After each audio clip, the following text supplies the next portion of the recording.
Greetings, welcome to the Evidence Reasons Academy. I'm Salvador Cordova. Glory and honor to our Lord and Savior Jesus Christ. I'm obviously feeling better. At least I hope I'm looking better than I was when you all saw me 2 days ago. I was in pretty bad shape last week. And that was the worst day was Tuesday of last week. By about Saturday when I made that recording, I was actually doing way better. And that's kind of how bad it was, because even when I watched myself on video, I was pretty sick. So my voice is mostly recovered. I'm out of quarantine. It's snowing outside. I'd like to acknowledge DeviantArt that generated this image, this beautiful image. Today, I'll be covering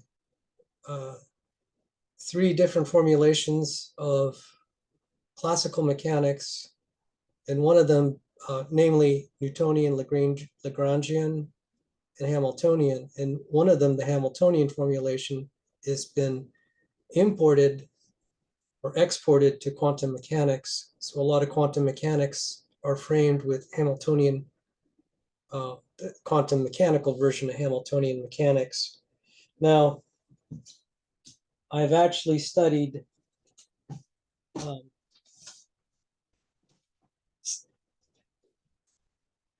lot of various topics in physics and engineering, some topics in biology. People know me far more about biology. If you think some of my biology stuff is, some of my descriptions are just way too difficult, wait till you see when I touch on physics. Some of you have, please excuse the cough, still not quite recovered. Some of you have seen some of my derivations in special relativity from electromagnetic theory. I think the scary thing is that's one of the easier derivations assigned to me when I was in graduate school. The harder ones, some of them I never finished. The professors say, well, show this theorem is true. And it's like, yeah, there's something in the Ehrenfest theorems in quantum mechanics I never quite got right. I wasn't able to finish it when I was flying back on an airplane from Las Vegas after playing blackjack.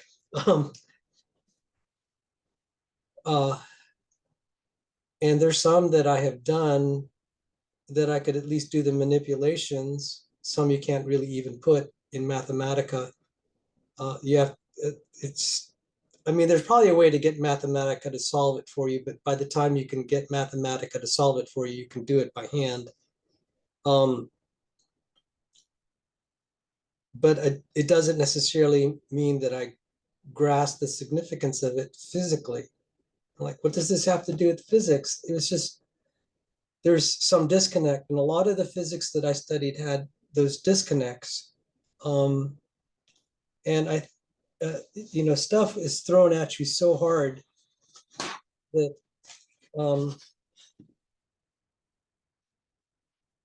it's like, I don't know that I learned anything. It seems so far removed, so I'm having to relearn things.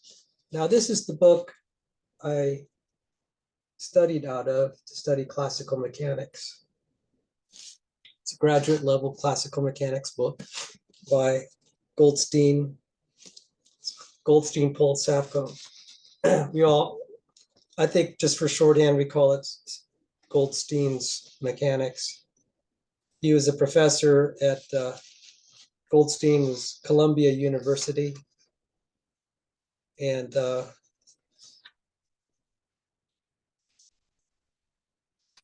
he's gotten, I mean, this has been standard. It's one professor has said this is the greatest book of physics ever written. The other competing with that would be a textbook, I mean, in the modern day, would be J.D. Jackson's on electromagnetic theory.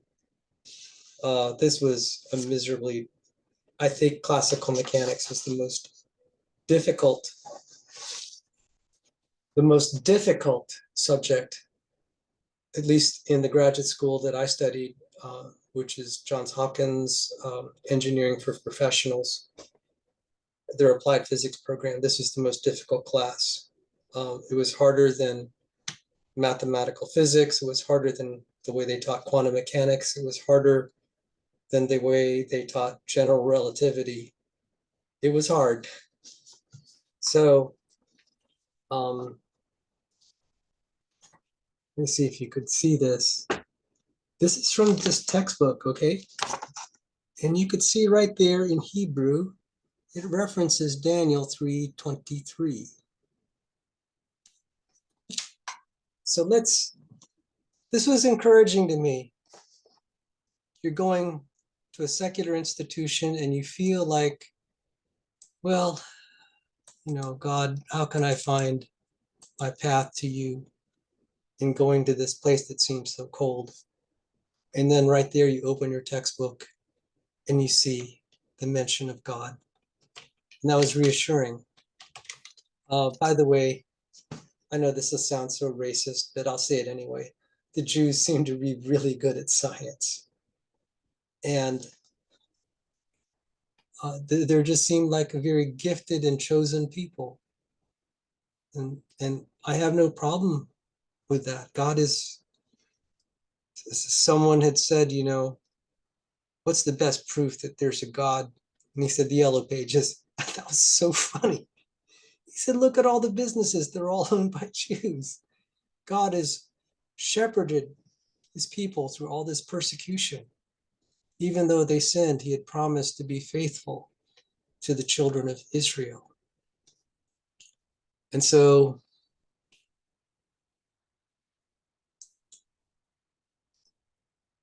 did I get that citation?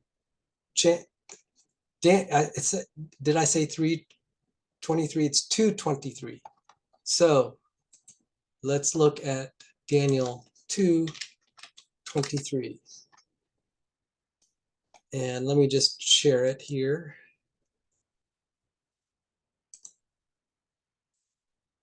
It says, I thank you.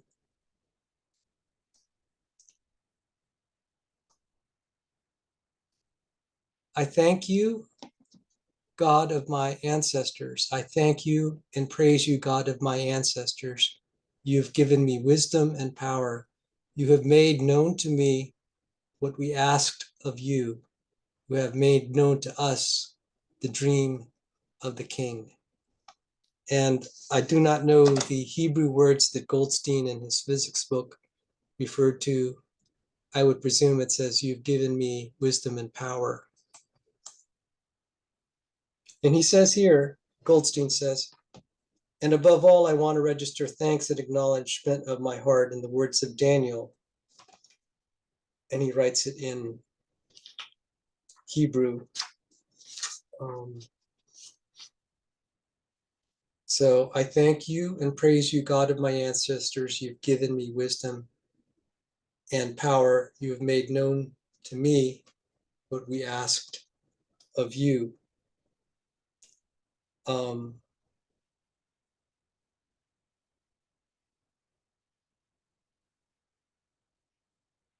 It's beautiful to see the Jewish people still calling upon their God. By the way, I have posted something about how on the main channel, Evidence and Reasons channel, which is more oriented toward general audience, on an article about how God has been giving signs to the Jews that there is a new covenant, because he is ever since Jesus was crucified, he gave signs to the Jews that he is rejecting their sacrifices, the ritual sacrifices, especially on the most solemn day, Yom Kippur. That being said, I believe the Jews are his chosen people because of Jesus Christ, and through the Jews, their salvation is of is to the Jew first, then to the Gentiles. So, and it's through the Jews that our Messiah came. The Messiah of the Gentiles came. So, I just share that I'm not saying that because God has rejected the Jews now that he'll always reject them. It's prophesied they will be reconciled. And we have to be grateful for how things turned out. That God has extended so much mercy to those who are non-Jews. But it's still beautiful to see that even in their state of rejection of God, that he can still speak through them, through people like Daniel Goldstein. So now the problem, as I studied classical mechanics under Goldstein, you have all these things and you're like, all you see are just tons of stuff like this. I'm just like, well, what's the point? I remember we didn't even get through the whole book, and it was still the most, I think we got through 6 chapters and we were all just like in agony. So we got up to page, oh my goodness. We got up to like chapter 8, but we skipped a couple, maybe a chapter in between. There was one on Hamiltonian formulation of relativistic mechanics. I mean, this was just like, I mean, look, this is my textbook. There's crawling. I'm still traumatized by the experience of studying this. And why am I throwing this all out? I just like, well, what was the point of all this? I mean, you're so overwhelmed with the math that you're like, okay, I could do the derivation and I could kind of like plug numbers in. All you had to do is figure out what formula you needed to use, and then you plug the numbers in, and if you could apply the concepts, you could describe things, and it's like, but still, what's the point? What's the point? So what happened recently is I was in touch with Dr. David Snoke, who is a professor he's a distinguished professor of physics. He is also an ID sympathizer, if not a full-out proponent. I think I don't have any official quote from him. And, I try not to press him on all the details. I mean, I'm so grateful for every minute I'm even able to get any communication with him. I think I'm just extraordinarily grateful he's gonna spend time with a peon like me. Anyway, he wrote a physics textbook through Cambridge Press on solid state physics, and I had to delete a video that just overran because I was starting to get sick.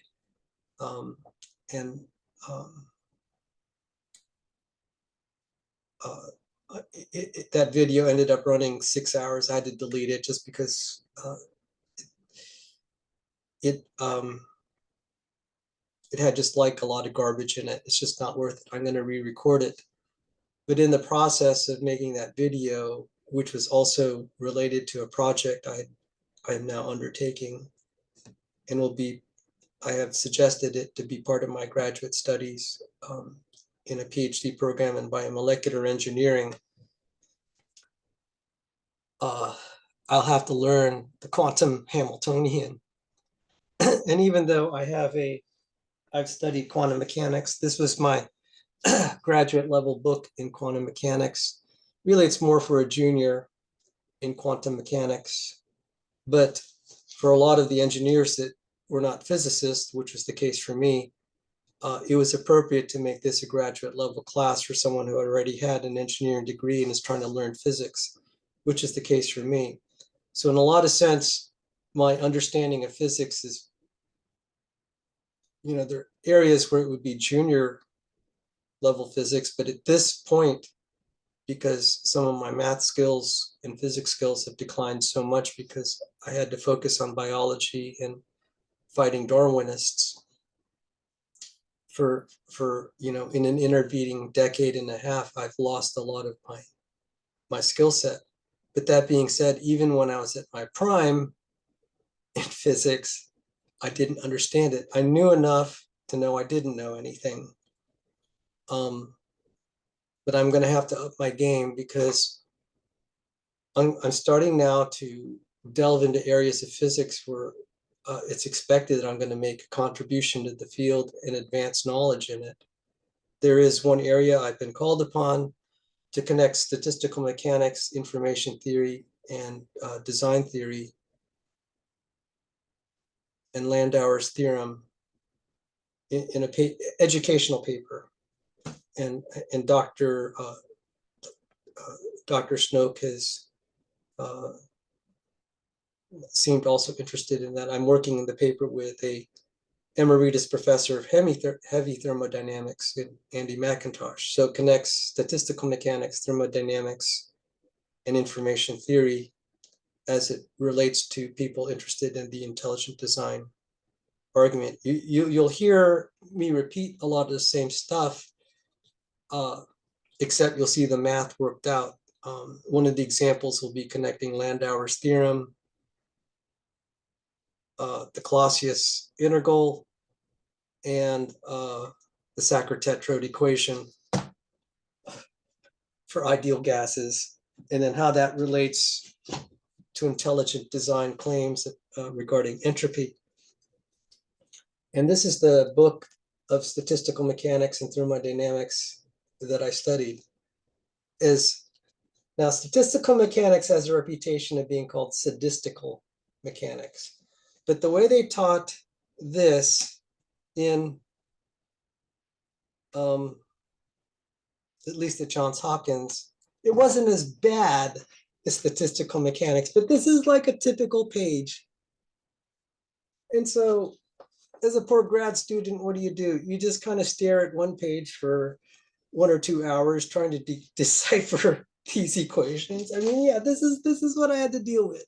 When I was at my prime, I could at least be competitive, meaning that I could keep up with the other students in the class. And I don't know how I figured it out, but I would sometimes be at the top of the class and then alternate with being at the bottom. That was we were all kind of equal. That would happen. We really weren't. There was no one student that was just so dominant over the other, because we were supposed to be considered elite, which is kind of hilarious.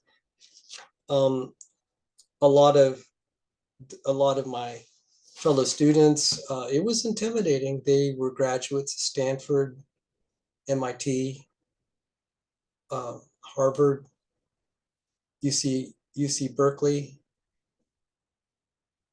You get the picture. My professors were from Oxford, and all sorts of places. I mean, the year that I graduated was the year that a professor at Johns Hopkins, Adam Rees, won the Nobel Prize in physics, which is a big deal. So I'm rambling, I'm sorry. I just laugh. You're considered the cream of the crop. It's just kind of laughable because you just feel like a dog. You don't understand squat. But now, I'm going to have to up my game, but especially it's not just that paper. There is an interesting problem that Erica Gutzik-Gibbon and a few others have alluded to. I've tried to contact them. They don't seem to want to talk to me anymore for whatever reason.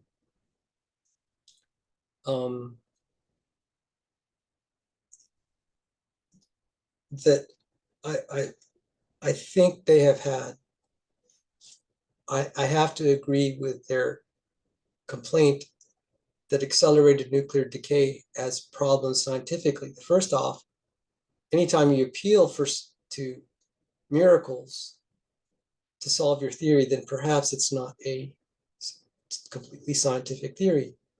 The exception being is if I say life is a miracle, I'm saying, look, I'm saying this is outside of science. It does lead to testable hypotheses like the origin of life will not be solved. We will see that partially formed systems that look like they're on the way to life will spontaneously degrade. That's very obvious. It's getting so bad now that these committed materialists are appealing to multiple universes that can never be tested. So they're, it's forced the other side to kind of go into a religion of their own. Because if you're appealing to entities that can't be proven and tested and verified and are the exception rather than the rule, that's in the territory of religion.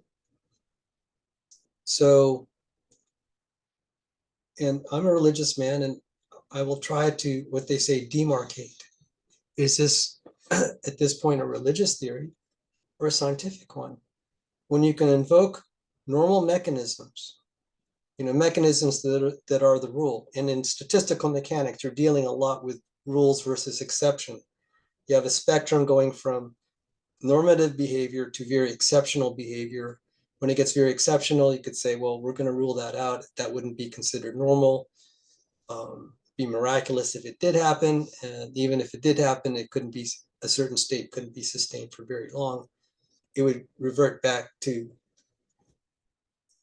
a normal state, an equilibrium state. So this whole thing about accelerated nuclear decay, they're just holes in it. I mean, what is your mechanism? If you're going to say miracle, then it's like, okay, stop arguing. Saying just, you could say it's evident there was a miracle about it. But instead you're pretending you have all this science behind you. And then at the very end, you say, it really was just a theory claiming miracles. And I'm fine with that because I'm fine with that in certain cases, like in the origin of life. I'll say, look, I'm postulating it's a miracle. Here are the scientific reasons why that life is not a normal, not the result of a normal expected process of physics, from most arbitrarily started states of chemical matter on the early Earth. But if you go about saying, this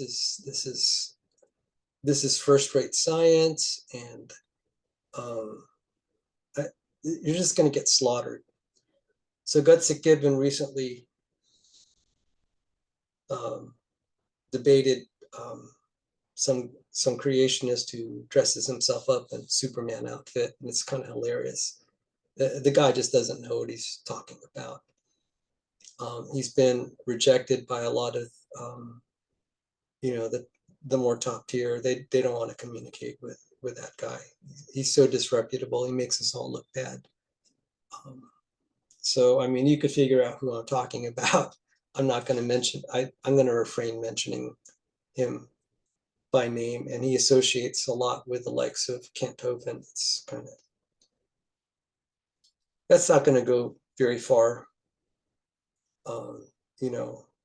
I've had 200,000 views on just a mere 5 of my videos when I made an appearance recently on Denver KLTT radio. Their YouTube channel really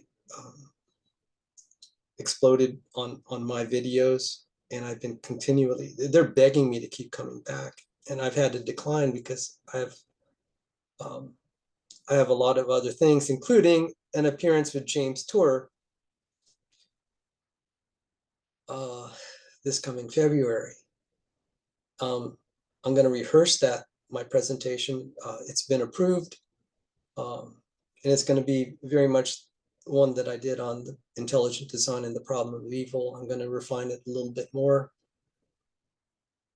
So where was I headed with this? So Erica's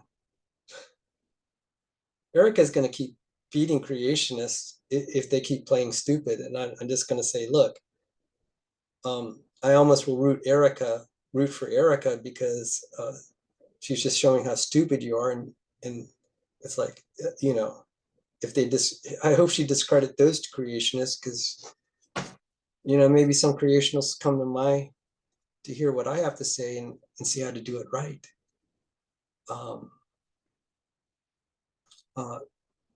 Erica and I had made an agreement we would never debate each other, and I have honored that.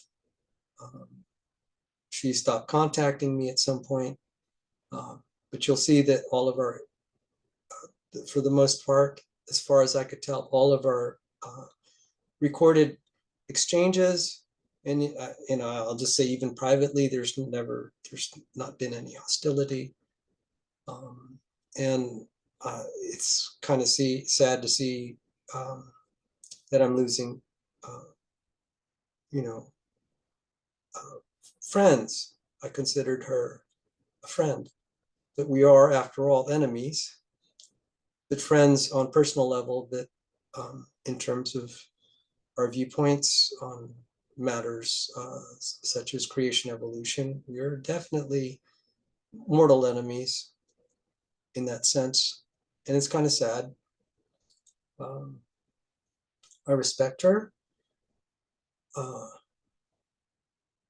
I think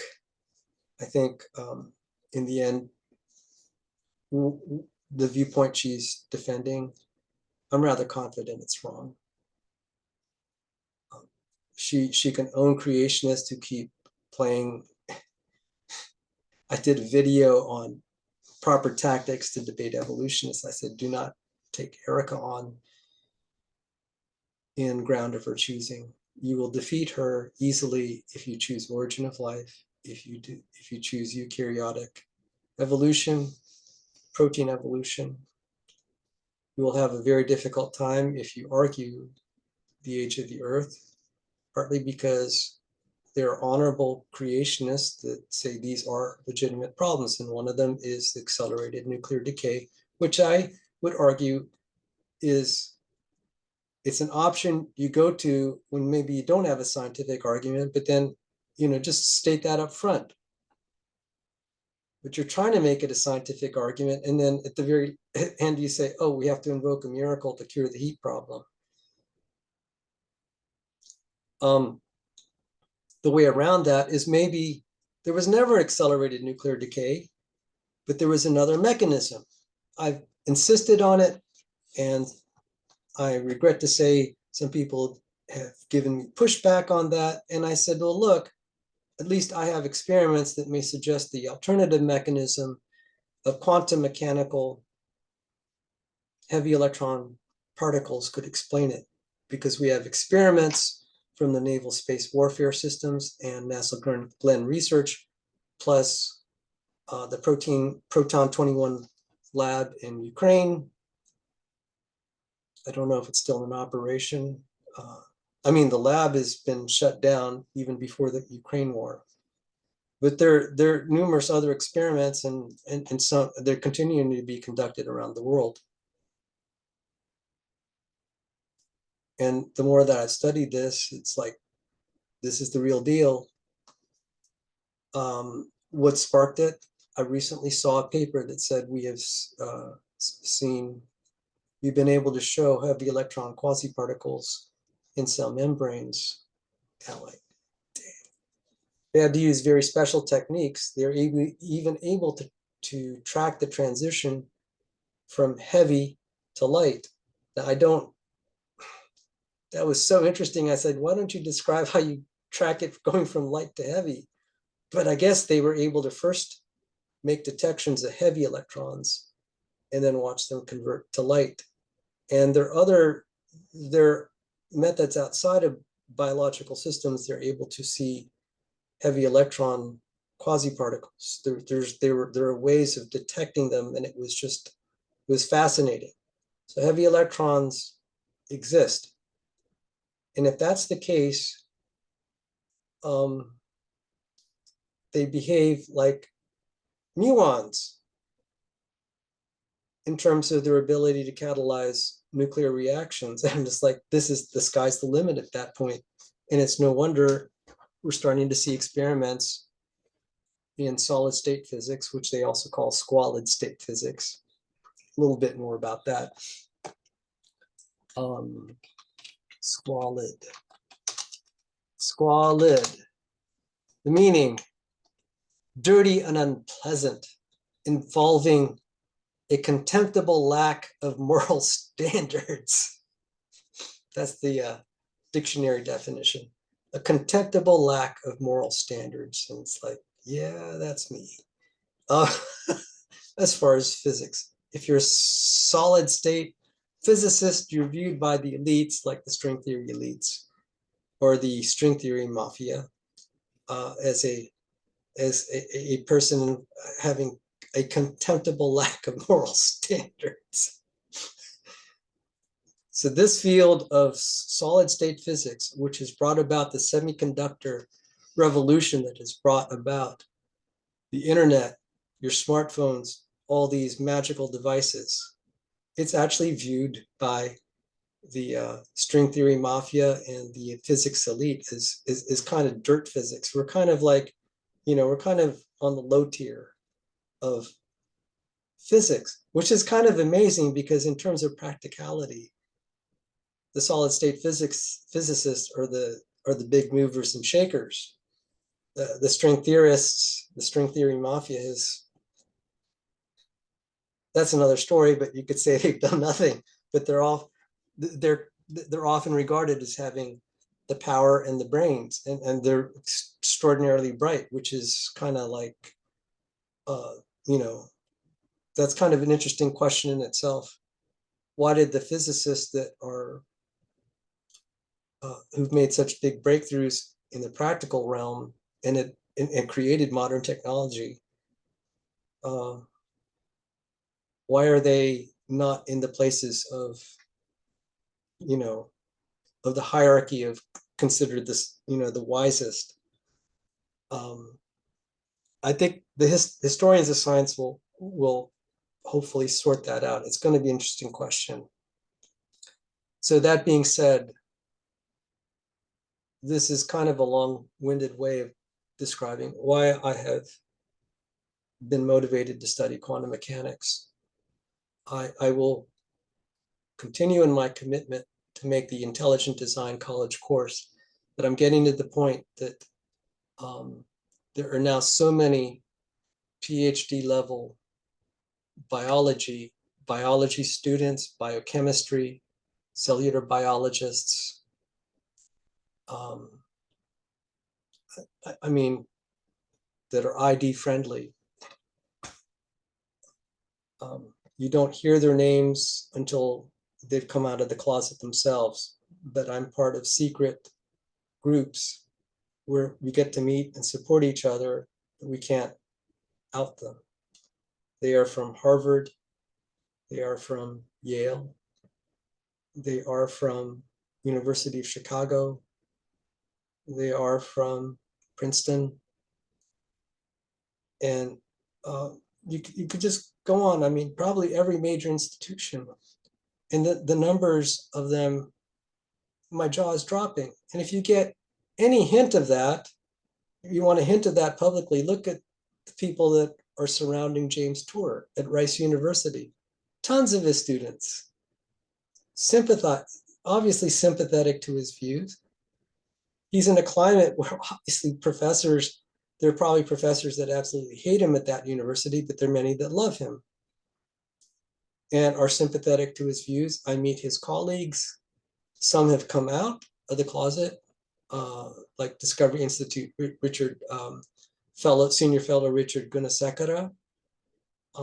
There's some smart people that are out there that if you look them up, they're there. And then you look at the list of endorsements for books by Stephen Meyer, Return of the God Hypothesis, and Marcus Eberlin. You got Nobel Prize winners endorsing their works. They're people coming out of the closet. but there are many more still hidden away. Why do I say that?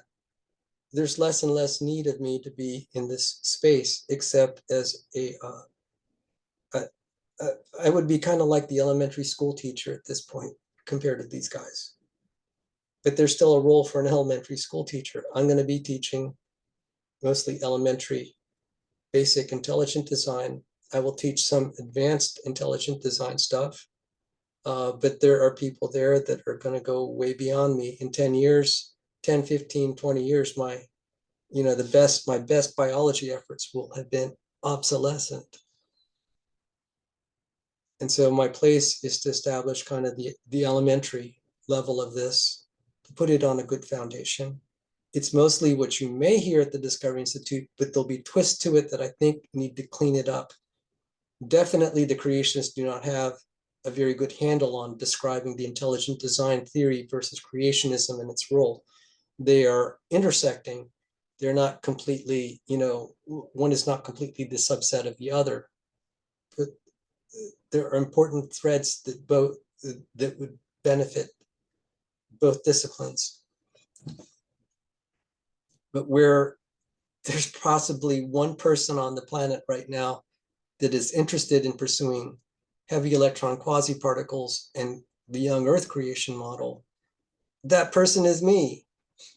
And if I don't do it, this is what John Sanford said to me, I think way back in just early 2016. So he pulled me aside 8 years ago. He said, Sal, the only one that's doing what you're doing, at the time it was just understanding the chromatin modifications. And I said, no. He said, then who else is going to do it? I mean, since then, there's so many now that could easily do what I did then. But 8 years ago, there was only one guy who was actively trying to make the case, because we were fighting Dan Grauer. He said, if ENCODE is right, then evolution is wrong. And I was tasked to find out if ENCODE was right and report back. I said, look, we may not know everything, but the odds are on your side. I think you've got a pretty safe bet. And it's going to continue. It's going to haunt Dan Grauer. It's going to be so funny. So Dr. Sanford sent me off to school. It wasn't because I was brilliant. It was just because I was available. There are people that are so much better qualified than I am to explore this, but I was probably the only one that could tie understanding of chromatin modifications in population genetics and then make a more coherent argument. On top of that, I explored the epitranscriptome. But like I said, it took only 8 years, and now this is like common knowledge. I'm no longer at the cutting edge and the vanguard. It was a privilege to be there at first, but this is going to be old hat in not too long, which is going to be good, because it's not like a lot of evolutionary theories have become old hat, then they realize that they are wrong, and then they try to forget about it. It's going to be old hat in the sense that it's now going to be on a solid foundation. It's going to be accepted truth. It's common knowledge. It's a common effective way to deal with evolution. And it's not going to stop. That's a testable prediction. You're going to see everyone sensing that biology is way more complicated than we ever dreamed of. It's way more intricate. It's better designed than it's ever been credited for in general. We're finding that out from the biophysicists, who aren't necessarily ID proponents, but it's like, well, you got to respect the numbers. So that's why I'm moving into heavy electron quasi-particles. It's not because I've been the one who's been a pioneer of this. I'm just the first creationist willing to look at experiments that other creationists have totally ignored.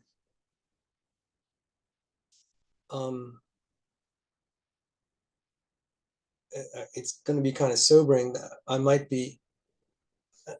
I mean, I'm sorry to have to. I mean, it's flattering, but it's also kind of like demoralizing.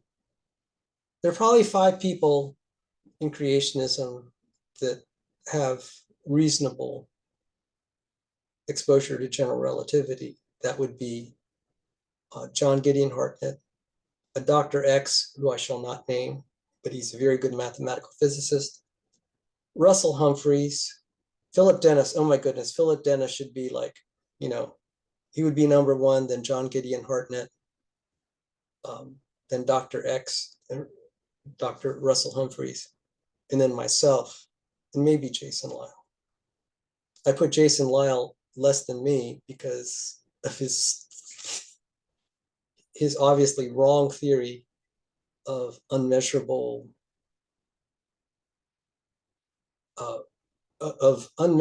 two-way speed of light, speed of light that could be different depending on the direction. And he's arguing it could be different, and if it is, it's unmeasurable. That's not true. In a Milne universe, that would be true. Luke Barnes had shown that, but we don't live in a Milne universe. So, I'm writing off Jason Lisle. And that's pretty sad that if I'm like number 5 in this discussion, because that's not a lot of guys in young Earth creationism that have had even exposure to the level of general relativity that I've had, and I've had next to nothing. And then now it's in solid state physics and quasi-particles. There's like no one. There's no one. So am I glad about this? I guess yes, but it's lonely being at the top.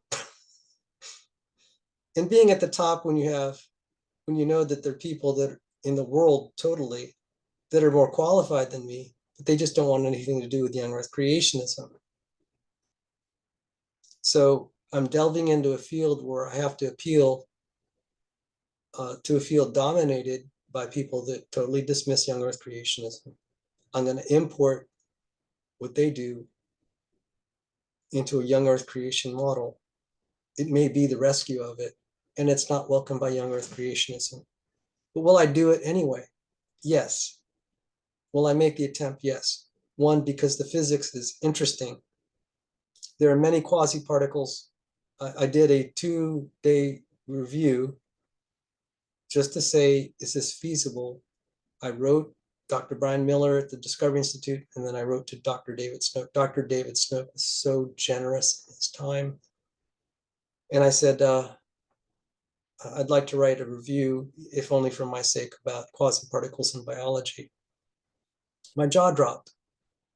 First off, there's general quantum mechanical phenomenon that's just jaw-dropping in biology, such as quantum entanglement and superposition in the avian magnetic compass of birds.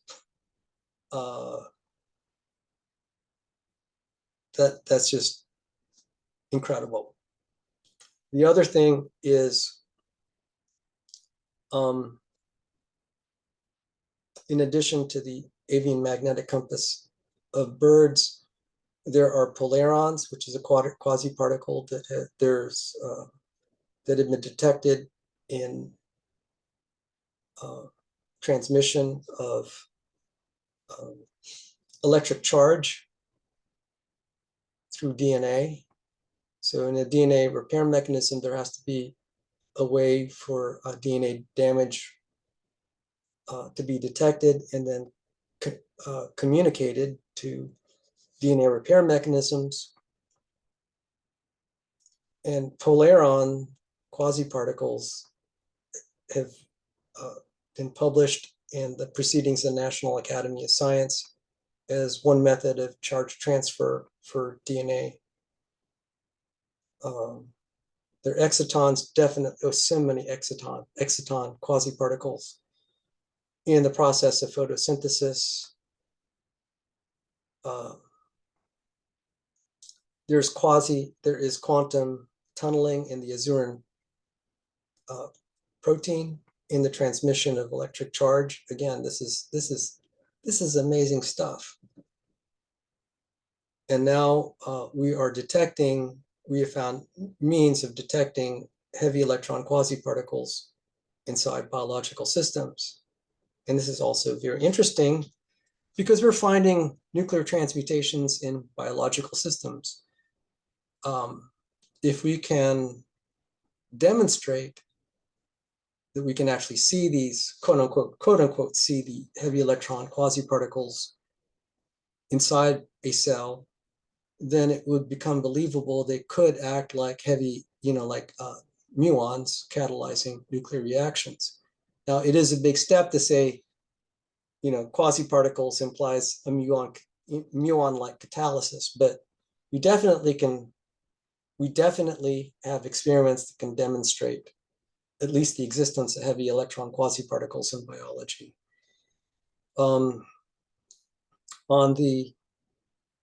This is exciting not just in quasi-particles in terms of biological cells and biology using quasi-particles,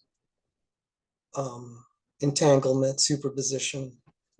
Oh, by the way, also chiral induced spin selectivity, and I think polarons may play a role in that too. There is also the issue of what they call polaritons that can be used in diagnostic equipment. So there's a quantum mechanical side for being able to create biological lasers, super irradiance, and for sort of biofluorescence. We can actually see, we can trigger cells to help. We can see, because when you look through a cell, right now to figure out how this, little molecule gets to this side and where it goes and all, painful process. We can make this much easier and be able to visualize it through the processes such as super irradiance, biological lasers, meaning you turn the cell into a laser and you can get parts of the cell to just self-illuminate, which would be just tremendous. There are all sorts of cool things. So a lot of what would be needed for me to put forward a theory of heavy electron quasi-particles, a lot of the skill set I would need to do that would help me touch base on a lot of biological phenomena. And therefore, at least if I ever face Dr. Galuza again, which I hope I do, I remember he pulled me aside that one day. He said, I disagree with Dr. Sanford's view on, mutations, and I didn't expect that. And I'm just like, okay. And, Randy's promoting this continuous environmental tracking. We had a cordial, he still took me out to lunch, was very cordial. And he pulled me, and I told him I was thinking, well, maybe I think I'd be leaving biology because really my training is in engineering and physics. He said, Sal, we need you in biology. Don't do that. And he pulled me aside, took me out to lunch again. He said, we need you in biology, Sal. We need you in biology. And I said, okay, I'm going to do both. So I could fulfill I want to honor my word to him, to Dr. Galuza. I also owe so much to Dr. Sanford. I can kind of continue in biology, but not in the same route. As I said, so many will surpass me. But the one contribution I can continue to make is at least to talk about the designs in biology that involve quasi-particles. Now, this could lead to some interesting experiments if we're able to do transmutations using cells, biological cells, to basically do alchemy. There was the infamous American Chemical Society meeting where they invited people to talk about nuclear transmutation. They used, unfortunately, the word cold fusion, which has so many negative connotations. But what was important is by that point, the naval space warfare systems had finally come forward and said, we've been doing research on this. We believe we have achieved such transformations. And then the Ukrainians came and said, we have found we were able to biologically transmute. We have evidence we've take nuclear material and the cells would remediate. When they consumed it, the radioactive elements stop being radioactive, which violates our general understanding of radiation. We have evidence of this, not just there, but other experiments. And now, because we definitely know quasi-particles exists, and I remember when I was writing Dr. Snoke, and I think I could share this, I said, I'd like to write, a review, if only for myself, write it like a news article. It can't be a formal peer-reviewed review article. He said, hey, look, Sal, why don't you try to focus on a few narrow aspects, select some aspect of a quasi-particle, because this is like saying, electrons in biology, it's like they're everywhere. I was thinking, what? There are quasi-particles everywhere in biology? And it's like, dang, this is going to be a fun field. Doggone. So that's a long-winded way to get to the final topic, which was the real topic, which was Newtonian,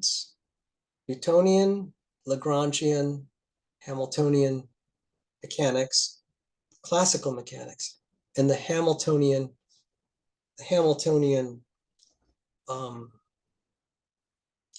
of quantum mechanics. And you saw a hint of quantum mechanics, applied quantum mechanics, with the video I reviewed with Angela Collier, I'm sorry, not with her, of her work. And in that video, I remember saying specifically, enjoy this. I said specifically, it's going to get nasty very fast. And so the first part of this is I was trying to get through Schrodinger's equation. And let me see, oh my goodness. I think the very first page of chapter 1 in my quantum mechanics book is Schrodinger's equation. Now, there are various kinds. You have the time independent, time dependent, the one-dimensional and multi-dimensional. This one is stated, and you don't see the Hamiltonian operator explicitly put there. And I have to be able, because this book didn't use the Hamiltonian operator or the Dirac notation very much. And when I started reading, again, after like the third or fourth page of Dr. Snoke's Cambridge textbook on solid state physics, it immediately got to the Schrodinger equation with Dirac notation and Hamiltonian. And I'm like, I'm screwed.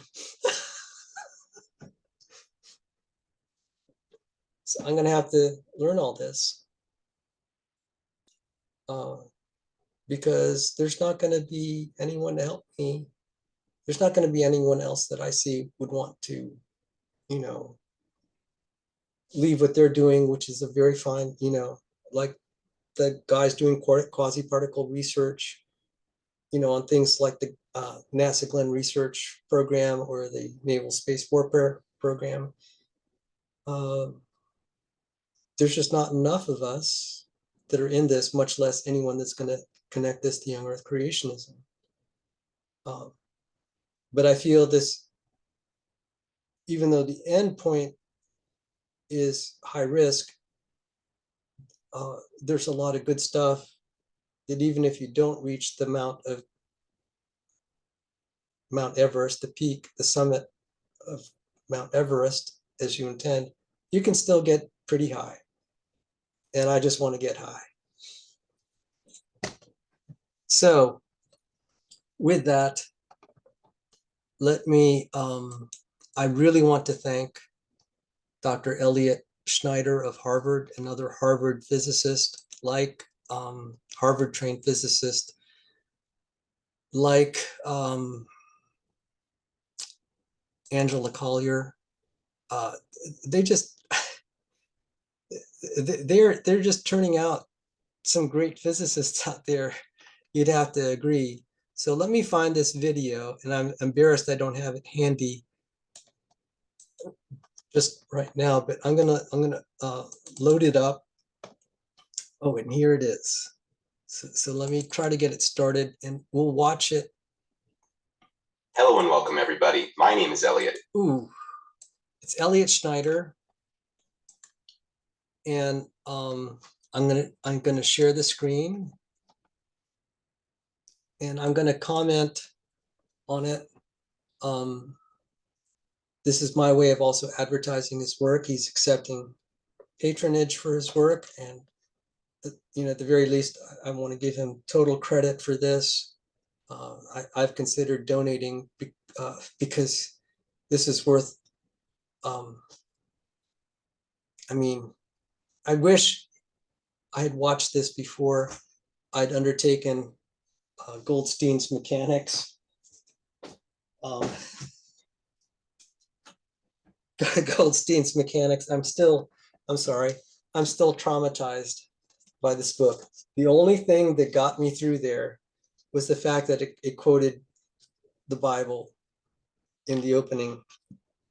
And I said, okay, God's with me here, and I need God's help to get through this course. So, I mean, this has now motivated me. It's like, okay, Sal, look, this is going to be miserable. But you have the ability. I keep talking to myself. Look, you can do this because primarily you have. If you get stuck on the math, there's usually someone to help you. Someone has solved the problem, and Mathematica can kind of work out some of the details for you. And remarkably, this is one thing that you get the sense among physicists, when you have to solve a problem, it actually is solvable enough. It might be difficult, but there's often a solution because the universe is just made that way to make it possible with our finite human minds to be able to solve these problems. God did not make the universe so incomprehensible that you cannot work with it. This is actually the topic of the book, The Mind of God by Paul Davies. And it's kind of been known by physicists quite, especially articulated by Nobel Prize winner in physics, Eugene Wigner. It's kind of a miracle physics works so well that we can just string these facts together with our limited ability and with our limited mathematics to do this. A lot of mathematics is actually being able to simplify things. And there are only a few spaces of things that we can really compute. We find those, and we find them expressed out in nature. It has become obvious that if nature could have been structured in a little different way, we would not be able to put so many simplifying descriptions of it, such as the laws of physics, which are expressed in second order partial differential equations. So one of those being the Hamiltonian. So without further ado, just like with Angela Collier's video, I'm going to run this video on the Newtonian versus Lagrangian versus Hamiltonian formulations of classical mechanics. And it will touch at the end a little bit on the Hamiltonian formulation of quantum mechanics. Again, homage and saluting to Dr. Elliot Schneider for doing this. This is a great service to all of us who've suffered through trying to understand classical mechanics. So, sound.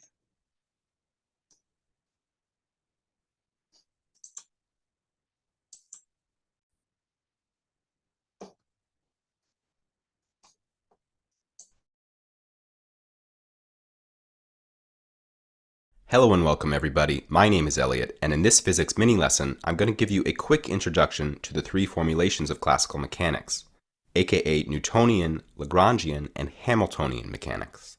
Newtonian mechanics is what everybody learns about in their first physics class when they learn to apply F equals ma to simple systems. But there are two other formulations of mechanics that are actually more widely used by modern physicists, and they're essential for understanding quantum mechanics, meaning the physics of very small objects like elementary particles. These are the Lagrangian and Hamiltonian formalisms of mechanics, and in this video I'm going to teach you the basics of both. I'm going to illustrate each approach using the simple pendulum as an example. So we've got a particle of mass m hanging from a lightweight rod of length L, which is attached to a pivot at its other end. Now I'll assume that you've already learned how to analyze a pendulum using F equals ma, so I'm only going to review that briefly right now before I get into the Lagrangian and Hamiltonian approaches. But I've posted a whole other video just reviewing the basics of pendulums that I'll link below, so you can check that out if you want to see more of the details. And I'll also paste a link to some notes that I wrote about these topics, which you might also want to check out after you've watched this video. First of all, we need to set up some coordinates to describe the position of the pendulum. We can use whatever coordinates we want, but it's simplest to use either the arc length coordinate s that runs along the circumference of the circle traced out by the particle, or we can use the angle that the rod makes with the vertical, theta. They're totally equivalent, and either one will do the job for specifying the position of the mass. The relation between them is just the definition of the angle theta in radians. It's the arc length s divided by the radius L. We want to predict how the pendulum is going to move when you pull it up to some initial angle and let it go, or if you were to give it a little kick. According to Newton, we should start by writing down all the forces that are acting on the particle. There's only two of these, gravity mg pointing straight down, and the tension T in the rod pulling radially back toward the center of the circle. Then Newton tells us to add up all the forces and write F equals ma. The total force equals the mass times the acceleration. F equals ma is a vector equation, but what we're really interested in here is the tangential component, meaning the component of the force and the acceleration that point along the circle where the particle is constrained to move. The tension isn't contributing anything here. That's pointing straight toward the center of the circle, which is perpendicular to the tangent direction. So the only relevant force is actually the tangential component of gravity. With a little geometry work, you can see this is mg sine theta pointing back toward the pendulum's equilibrium position. So F equals ma for the arc length coordinate s simply reads ms double dot equals minus mg sine theta. I'm using dots here to denote rates of change with respect to time. So if s of t is the position as a function of time, then s dot equals ds by dt is the velocity, and s double dot is the acceleration, the second derivative of s with respect to time. I want to write everything in terms of theta though, so I'm going to use the fact that s double dot is equal to L times theta double dot in order to rewrite the F equals ma equation as theta double dot equals minus g over L sine theta. This is called the equation of motion for theta. It's the differential equation that governs the motion of the pendulum. And it's actually pretty complicated in this case because of this factor of sine theta on the right-hand side. Too complicated, in fact, for us to be able to write down a simple solution in general. There is one special case when we can, though, and that's when theta is small, meaning that the pendulum never gets very far away from its equilibrium position. In that case, the solution is just a sine or cosine. If you want to know how that works, check out the other video that I posted all about pendulums that I've linked down below. Here's a little animation that I made to show you what this looks like. I'll paste a link below so you can go play with it too. You drag these little sliders here to set the initial angle and initial angular speed of the pendulum, and then press start to let it go and see the resulting motion. When I release it from a small angle like this, you can see that theta versus t indeed looks like a cosine function. So I hope you'll go play with this. Try choosing different values for the initial conditions by dragging those sliders. Draw for yourself what you think the graph of theta versus t should look like with those initial conditions, and then press start to see if you got it right. Alright, so that's a quick review of how we understand the motion of the pendulum using Newtonian mechanics and F equals ma.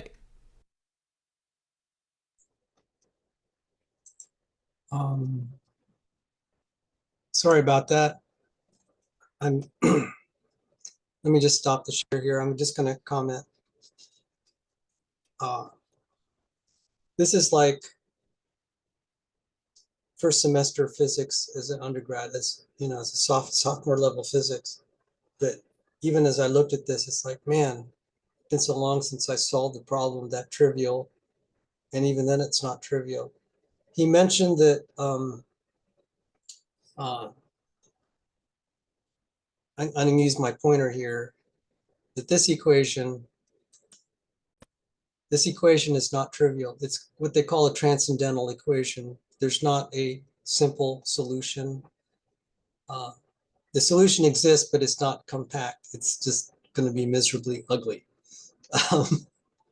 However, as he was saying, for small, for small angles, there is a small angle approximation. And when you use that approximation, granted it's an approximation, it's not mathematically exact, you can get,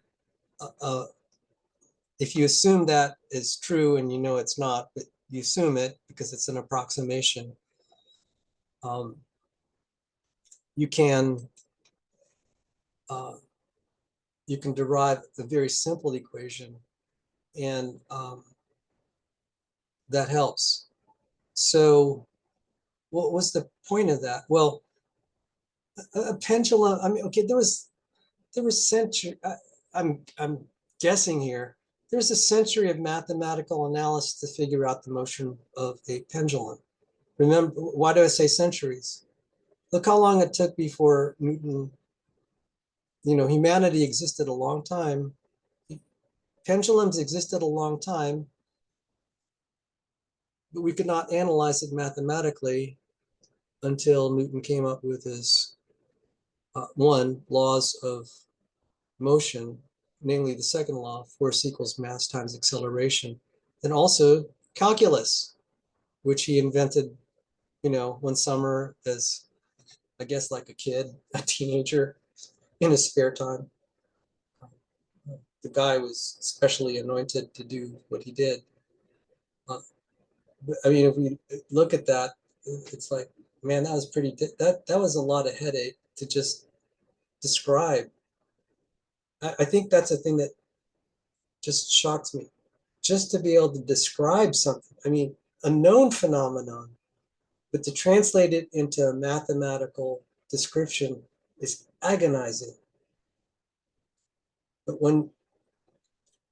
I mean, there are various definitions of physics, but the one that I like the most is it is a mathematical description of nature.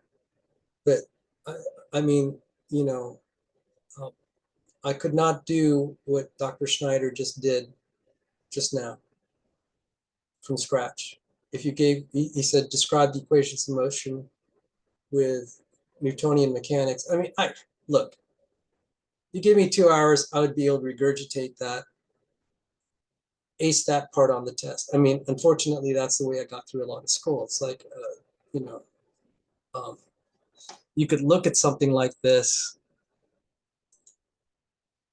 If you had a little bit of ability to memorize, I'd be able to write all this and da da da da da. And the professor assigned you a reasonable number of problems and you've done them all, you begin to recognize these and you just regurgitate it. Whether you really had insight of what you did, it's another story. But it was really nice to hear him describe this. So with that, let's just continue on now. But there's a lot more to mechanics than F equals ma, and in the years after Newton's work in the late 1600s, new approaches to mechanics were developed by Joseph Louis Lagrange in the late 1700s and by William Rowan Hamilton in the 1800s. Lagrange and Hamilton's approaches offer new practical and theoretical insights into the structure of mechanics, and they're especially relevant in the study of quantum mechanics, meaning the physics of very small objects like atoms and elementary particles, as opposed to the classical mechanics that Newton, Lagrange, and Hamilton originally studied. Now, I should say that the Lagrangian and Hamiltonian approaches to mechanics are a little bit more mathematically sophisticated than Newton's approach, so depending on how much math you've already learned, they might seem like they're a little bit more challenging. But they're both really fascinating, and they provide new insights and strategies for solving problems. Remember that it's also totally fine if you don't follow every single detail that I present here. What I'm really hoping is that you'll be inspired to go off and keep learning more on your own. Alright, let's look at the Lagrangian formalism next. Whereas Newton told us to start by writing down the total force, Lagrange tells us to start by writing down the kinetic energy, the potential energy, and then taking their difference. This defines a function called the Lagrangian L. Let's see what the Lagrangian is for our pendulum example. The kinetic energy K is of course just 1/2 mv squared, where v equals s dot is the speed of the particle. Actually, I'd like to write everything in terms of theta, so I'm going to replace s dot with L times theta dot. Then the kinetic energy is 1/2 m L squared theta dot squared. The potential energy U, meanwhile, is just mg times y, the height of the particle above some chosen ground level. I'm going to put ground level at the height of the pivot. Then the y-coordinate of the particle is minus L cosine theta, and the potential energy is minus mgl cosine theta. So the Lagrangian for our pendulum is the difference between the kinetic energy and potential energy. That's 1/2 m L squared theta dot squared plus mgl cosine theta. So Newton told us to start by writing the total force and setting it equal to ma. Lagrange instead tells us to start by writing the Lagrangian like we have here, and then using it to write what's called the Euler-Lagrange equation. That's d by dt of dl by d theta dot equals dl by d theta.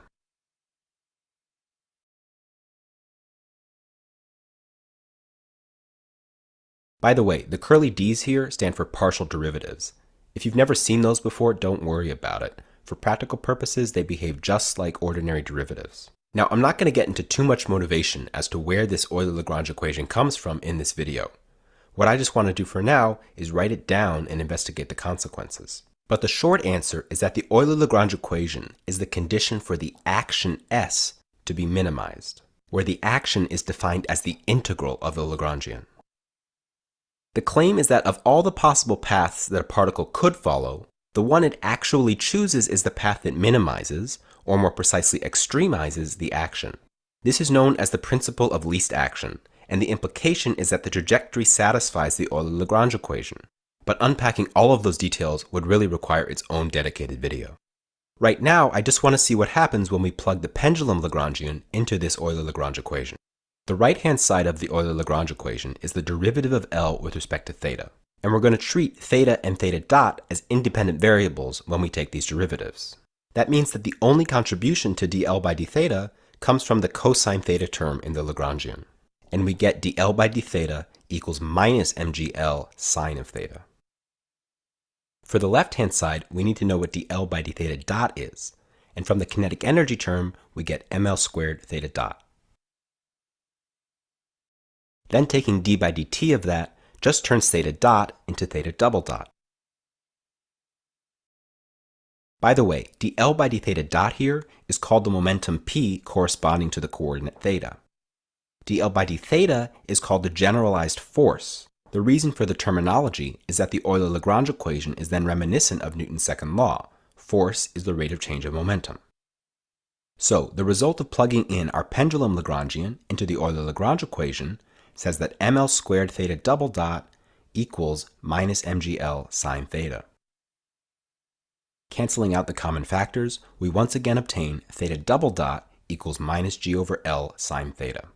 The same equation of motion we obtained earlier using F equals ma, but this time we got it using a very different strategy based on the Lagrangian and the Euler-Lagrange equation. All that might seem a little bit abstract if you've never encountered a Lagrangian before, but in fact it's a very useful way of quickly getting at the equations of motion for a system, oftentimes easier than using F equals ma. If I'm faced with most any mechanics problem, I'll usually start by writing down the Lagrangian. For one thing, we don't have to deal with any of the annoying vectors that show up in F equals ma. We can just choose whatever coordinates we like to describe our system, including potentially non-inertial coordinates, write down the Lagrangian, and then write the Euler-Lagrange equation for each of the coordinates. The Lagrangian formalism also makes it much easier to deal with constraints and to understand symmetries, but those topics will have to wait for another day.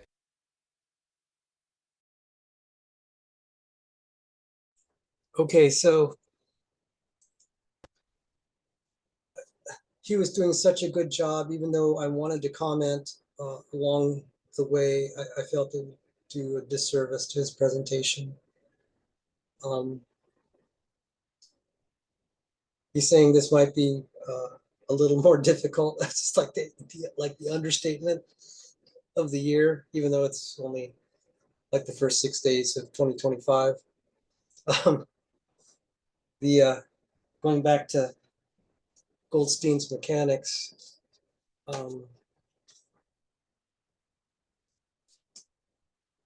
will look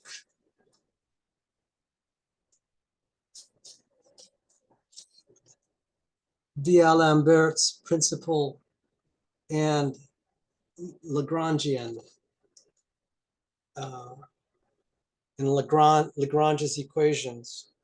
And you could see how that's developed there. And I was getting like, what's all the point of this? And he was saying it makes it easier. And I was like, oh my goodness.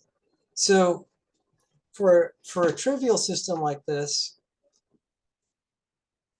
you would use the Newtonian formulation, but he's trying to show what would happen if you used Lagrangian for such a trivial system. And in that case, it's more trouble than it's worth. But when you get to more complex systems, it's going to be much easier to do it in Lagrangian mechanics. And if they just said that, that would have been helpful. But what is horrifying is even in not very difficult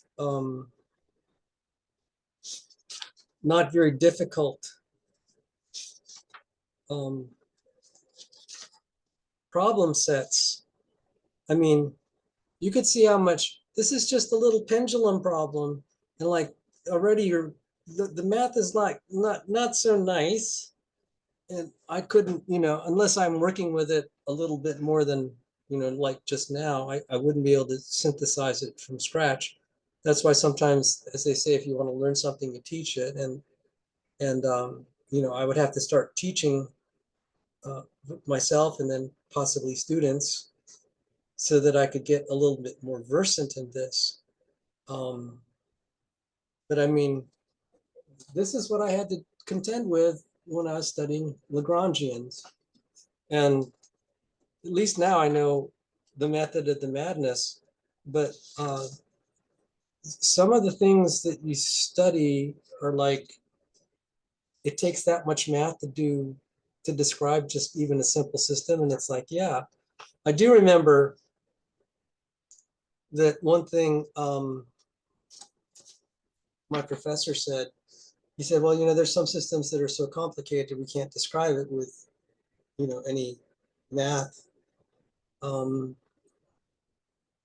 He said, just take a bottle, like a soda bottle, and the fluid's moving in it, and then you throw it up in the air. He said, you can't describe the motion of that system.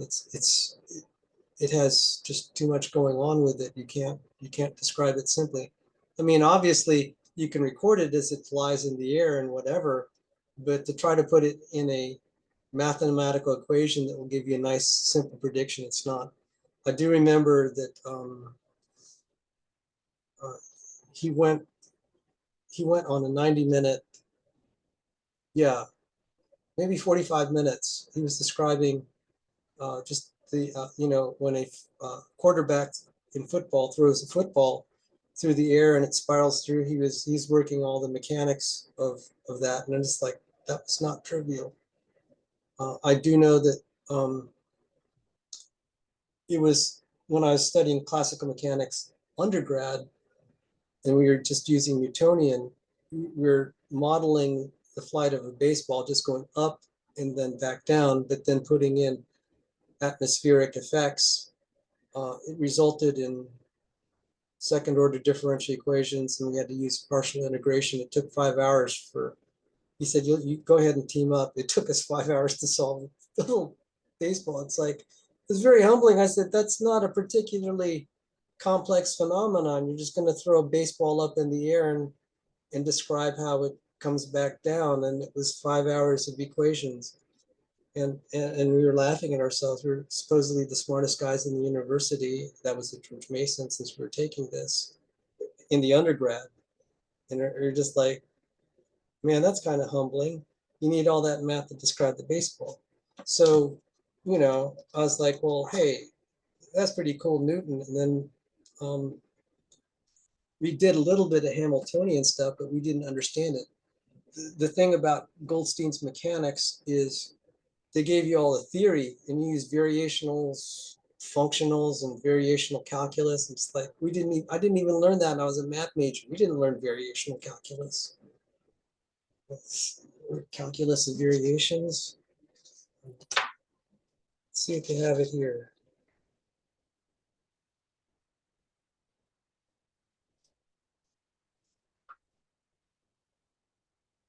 Variation 340,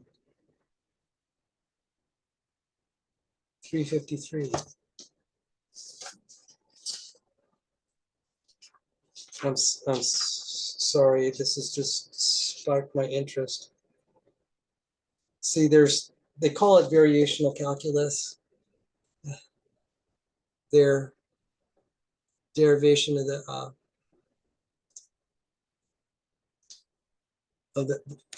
of Hamilton's equations from variational principle.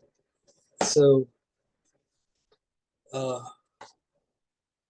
they started giving you kind of the formal math behind some of the equations that you were using that you just kind of accepted as a starting point. And you're like, do I really need to know that? And well, yeah, for the test. It was just a headache. And I remember my professor of mathematical physics, call him Dr. Phil, because his first name was Philip. And so the students affectionately called him Dr. Phil, as in, Dr. Phil, the psychologist. See if I could get a picture of Dr. Phil here. Dr.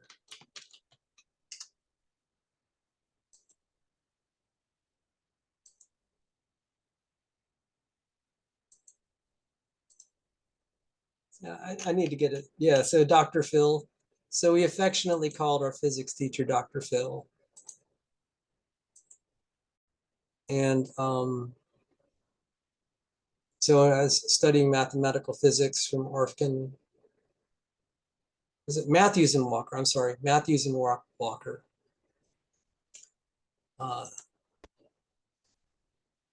He said, congratulations. You coming to this course, you all had to be pretty bright to be here, but you're not going to have any life. When you take this course outside of this course, you're not going to have much of a life. And he was right. It was miserably difficult because to be able to manipulate these symbols, and you have to do it so meticulously and carefully, and it's just so alien to anything else you're doing. I mean, it's just like, this is like all you do. And it's very humbling, because even all these difficult math manipulations are only, the homework assignments are only describing very simple systems. And it's like, God forbid what it would be like to try to describe these systems mathematically, systems that are even moderately complex. And of course, one might be tempted to say, well, just let the computer do it. Well, the problem is, if you don't try to at least simplify it some, the computer might not be able to have, I mean, if you gave the computer infinite time, it might be able to solve it, but then that might be useless. And so it's still very important to kind of use your mind to kind of help the computer when you try to put it through. And so there's still a lot of use of your brain, of a human brain, to do this. And there are times where you need the human brain where the artificial intelligence can't quite solve it. You have to be a little bit clever. So anyway, this is also a chance for me just to have a therapy session for all the trauma I'm about to go through. So this kind of helps. This is a very therapeutic to go through this trauma. So again, I can't say enough to support his channel and his work because this is helping me. But anyway, let's continue on. Now, if you really want to master these ideas, you've got to solve problems for yourself. So I've posted a problem sheet down below where you can apply the Lagrangian method to a challenging system. It's our pendulum again, this time in the guise of a pocket watch with magical powers. And now the pivot is being shaken back and forth by a mysterious hypnotist that you bump into at the town fair. So you should definitely go work that problem out to test and deepen your understanding. And I've also posted a link to the solutions which are available on my website. Finally, let's look at the pendulum using Hamiltonian mechanics. This time, instead of starting with a Lagrangian, k minus u, let's write down the total energy, k plus u. For the pendulum, we get 1/2 ml squared theta dot squared minus mgl cosine theta. That minus sign is again there because the potential was negative. Now remember that we defined the momentum p by ml squared theta dot. I'm going to use that expression to rewrite the first term in the energy as p squared over 2ml squared. That means we can write the total energy in terms of theta and p as p squared over 2ml squared minus mgl cosine theta. This quantity is called the Hamiltonian, and it's the starting point for Hamiltonian mechanics, just as the Lagrangian was the starting point for Lagrangian mechanics. Whereas we used the Lagrangian to write down the Euler-Lagrange equation, we'll use the Hamiltonian to write Hamilton's equations, which say that theta dot equals the derivative of h with respect to p, while p dot is equal to minus the derivative of h with respect to theta. Note that whereas f equals ma in the Euler-Lagrange equation gave us a single second-order differential equation, Hamilton gives us a pair of first-order equations for theta and p. By the way, it's important to mention here that while the Hamiltonian was just the total energy in this simple example, that's not always necessarily the case. So let me give you the completely general definition before we move on. Remember that the momentum p was defined as the derivative of L with respect to the velocity. The Hamiltonian is defined by taking p times the velocity and then subtracting L. And then as before, you replace all the theta dots with p's. Now that may look like it comes out of left field, and I don't have time to explain it right now, but you can check that this definition reproduces the total energy in our pendulum example. But in the system I ask you to solve on the problem sheet, you're going to need this more general definition. So let's see what we get for our simple pendulum. The derivative of h with respect to p is just p over ml squared from the first term. For the derivative with respect to theta, we get minus sine theta from the derivative of cosine, times two more minus signs, gives us an overall minus mgl sine theta. So Hamilton's equations tell us that p equals ml squared theta dot, and p dot is equal to minus mgl sine theta. This first equation is just the definition of momentum again. If I take its rate of change, it says that p dot equals ml squared theta double dot. Now, if I insert that into Hamilton's second equation, we learn that ml squared theta double dot is equal to minus mgl sine theta.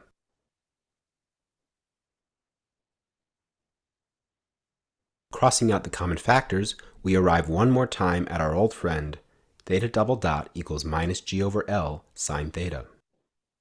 So, Hamilton's equations are equivalent to the original equation of motion that we got either from F equals ma or from the Euler-Lagrange equation.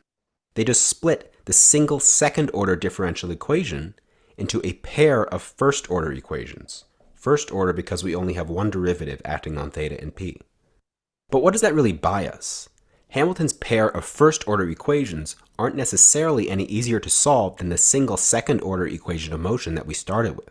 What we do gain, however, is a new geometric perspective on the mechanics of the pendulum by connecting it to what's known as a flow on phase space, as I'll now explain. To specify what the pendulum is doing at any given instant in time, we just need to give its position and velocity, or equivalently its position and momentum, theta and p. With this initial data, we can figure out what the pendulum will be doing at any later time by solving Hamilton's equations for theta of t and p of t. The pairs of thetas and p's define a plane which is called the phase space of the system.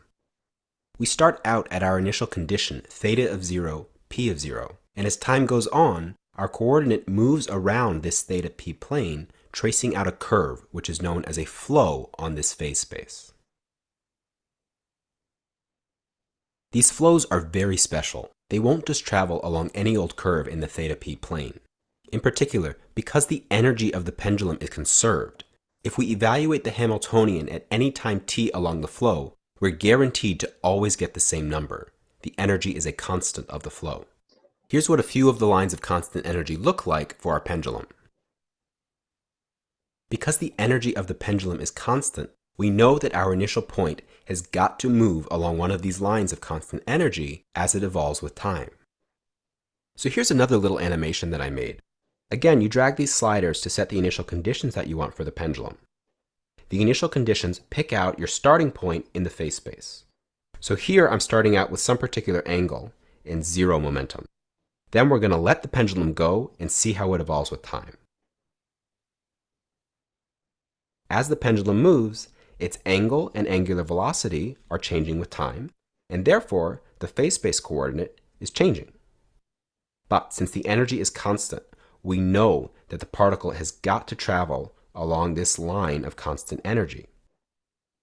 So again, I'll put a link to this little animation down below so that you can go play with it for yourself.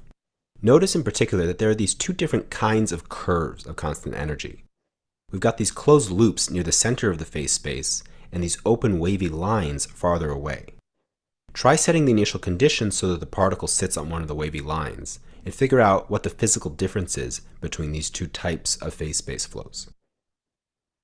All this is only the tip of the iceberg for Lagrangian and Hamiltonian mechanics, and I'm really hoping that I've whet your appetite to make you curious to go off and learn more for yourself. Not only are these fascinating and extremely useful approaches to classical mechanics, they're also fundamental to the way we think about quantum mechanics. For example, functions on phase space in classical mechanics turn into operators on the quantum space of states in quantum mechanics. And if you know the state of a quantum system at t equals 0, the Schrödinger equation says that the state at a later time t will be e to the minus I over h bar, h times t, acting on the state, where h is the operator version of the classical Hamiltonian function. So if you keep studying physics, I guarantee you'll see Lagrangians and Hamiltonians popping up all over the place. Alright, that's it for this video. I really hope you found it interesting. You can find all the links down in the description, to the notes that I posted on my website, to those animations, and to the problem sheet and solutions. Please hit the like button, subscribe to the channel to see more physics videos very soon, and also leave me a comment to tell me what topics you might like to see me cover in the future. Thanks for watching, everybody. If you're wondering why I'm laughing, I'll explain.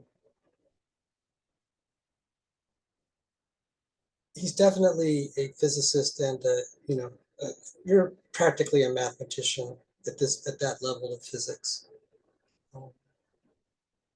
When I was taking general relativity, about a third of the class were math students that were sent over by the math department. They said, you're going to learn some interesting math, which was differential geometry, the Riemannians, non-Euclidean geometry, and all sorts. I mean, there's just so much math that the physicists use that you don't see in a lot of traditional math disciplines. I mean, because there's just so much math that exists, period. And it's just interesting that, there are a lot of math departments that do what they call pure math, meaning that they may have math that doesn't have any application in anything real or that's known so far. Anyway, Dr. Elliot was talking. I hope I've whetted your appetite. I could tell you that this was I only had to accept it on faith that it'll have meaning at some point. because for me personally, it's distasteful and I couldn't find any meaning. Why would I want to study this? I could find drama by watching a soap opera, and I'm embarrassed to admit I found I found soap opera stupidity much more compelling. Um, there has to be some reason of why, um, that it would add something to my life more than just the joy of manipulating symbols that way. I mean, you have to have a certain kind of mind that would find it just beautiful doing those derivations. I do not have that kind of mind. I'm very artistic. Um, you know, that's just the way that my mind works. That level of abstraction is very difficult for me to be fascinated by. Fascinated with what will set apart a mathematician from someone. I mean, a real mathematician or physicist like the Dr. Snoke. For me, is they just love this stuff. You could tell that I had a professor who taught me general relativity, and you could tell that the guy would just love that stuff even if it had no physical.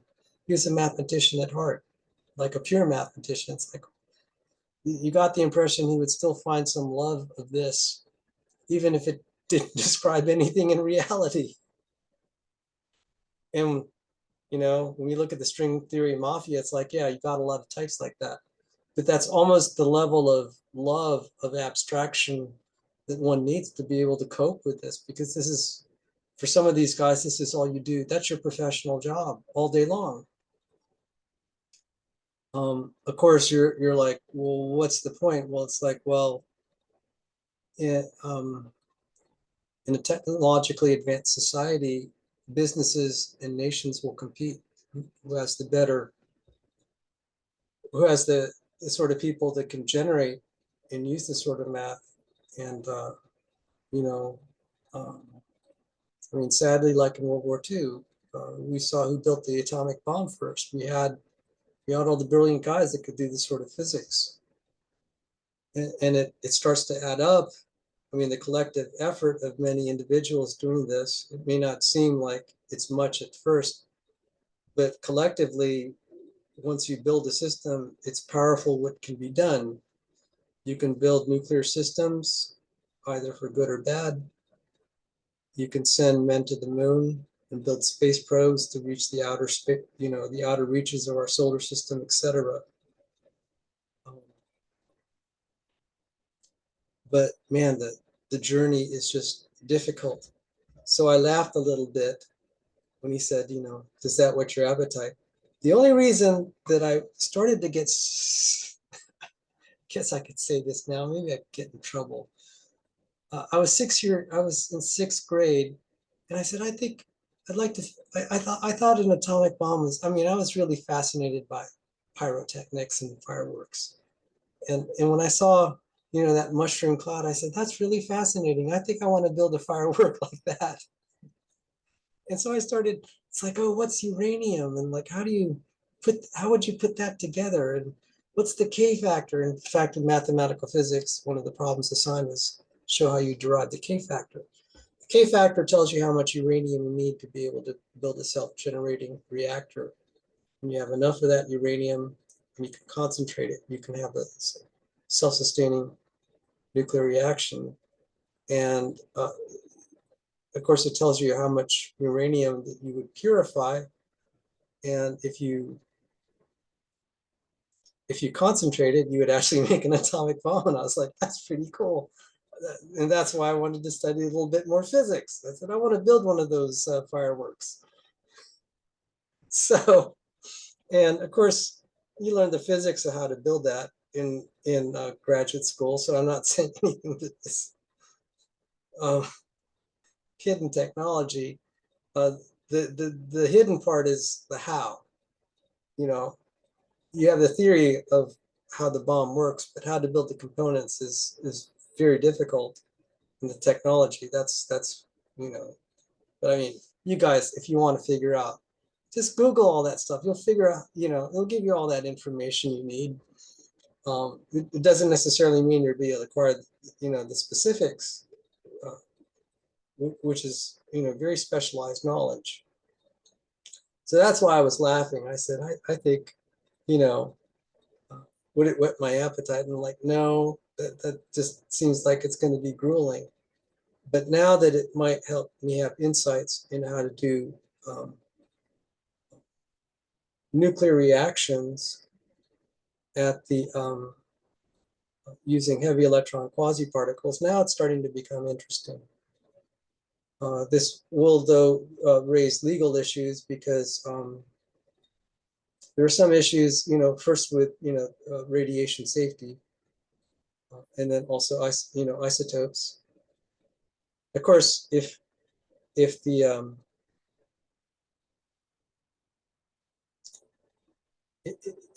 if I do build experiments to that effect, like such as recapitulating Barbarian's experiment with milliwatt lasers using hydrogen and or deuterium on palladium films, we would be creating nuclear fission inside a test tube, albeit at low energy. Now, of course, at that point, if I were brought before the judge, I would call in my defense all the Darwinists who would say, Sal is a crank. None of his theories work. There's no way that any claims of the experiments would work. I would have to find a lawyer who'd recruit all the people that be against heavy electron quasi-particle theory and say this can't work, which would be really funny. It'd get me out of legal trouble, even though maybe the defense would have been kind of slimy. I'm just saying, I don't know how Barbarian was able to solve all of these problems. An interesting problem had come up. I mean, a legal technicality that I don't think any judge would want to enforce, but you're not supposed to create gold without the government control. And Bakris, a famous, a respected physical chemist, was reporting that he was able to create very trace amounts, not large amounts, of gold from elementary elements. Well, now we know with heavy electron quasi-particle theory, that is feasible, at least in principle. Whether he actually got a contamination or really was a transformation is another story. But it did pose some legal issues that he was manufacturing gold. Some obscure Texas law or something like that, where he was, because he was in the state of Texas. I will cover Giacomo Barkris's work. Although that is an interesting application where you can use chemical energy to drive heavy electron nuclear transmutations. So this could be a very grueling path, but the intermediate path, which is just simply learning quasi-particles in general, and there's a whole list of them. It's interesting just to be able then to understand the biological literature that will deal with quasi-particles, both from a biomedical standpoint, such as I said with quasi-particles plus the more general field of quantum mechanics and biology. It can be used to deal with medical diagnostics and cellular biology research using super radiance and biological lasers, where you convert the cell into a laser, which I think is really cool. I think that's going to be really cool to turn a cell into a laser. There's got to be a meme somewhere about a biological laser. Let me just Google it briefly.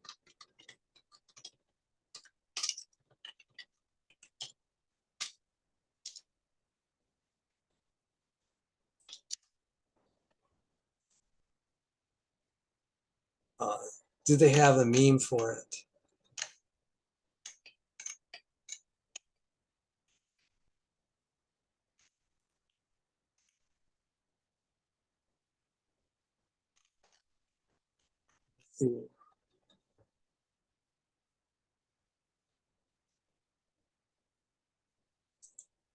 Well, they don't have a meme, but let me just show you this baby.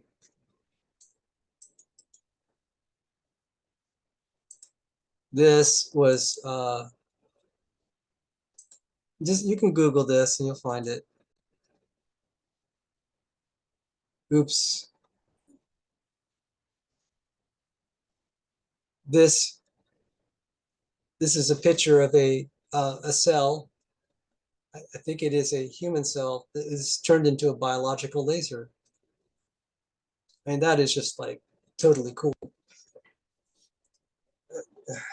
Unfortunately, you get to the level of understanding how something like that is created. You need laser physics. To do laser physics, you need some amount of quantum mechanics and electromagnetic theory and just more headaches. That's why engineering is such a painful field. And I'm sorry to just express sour grapes. That's why I think Darwinism and evolutionary theory is just trivial, juvenile science by comparison. It is a joke. I look at the disciplines that I have studied and struggled through, and I'm just such a peon in my understanding of this. And it's like,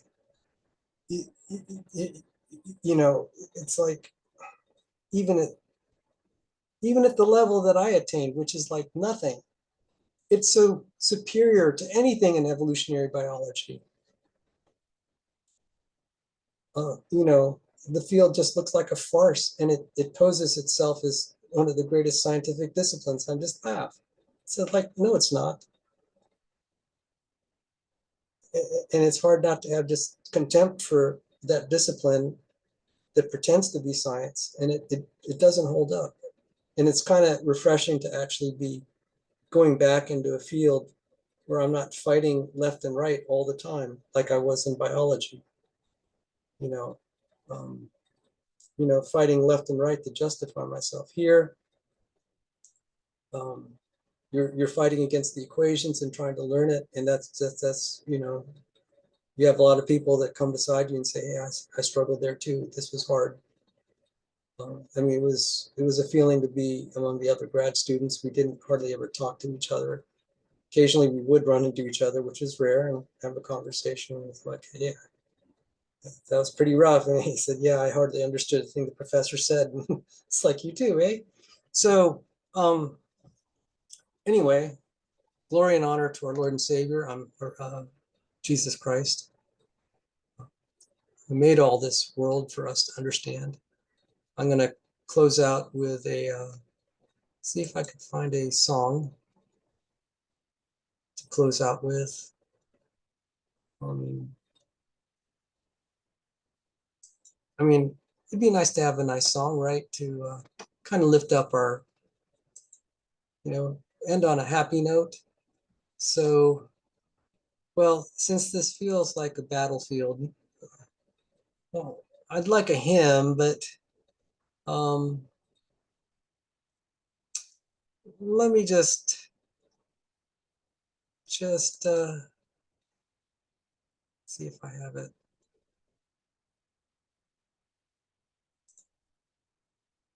I don't have it handy. Um, Let me look at another set of songs. Otherwise, I'm just gonna give up. Okay, Combat. Um, Let me play the music from the series Combat, and that'll be it, because this is going to be combat for me to study this stuff. It's going to be grueling, miserable, and it will be the cross that I have to bear. Um, so you all, my, I, your prayers are coveted on my behalf, and anyone that has watched, I'm just grateful for that you're willing to at least peek into what I have to go through, and that's comforting in and of itself. So thank you so much, and God bless you all. So I'm going to just play this song here. I'd like to again acknowledge Dr. Elliot Schneider for just the you know the wonderful uh, lesson that he gave. So thank you again. God bless you all. The Lord be with you. In Jesus' name, amen.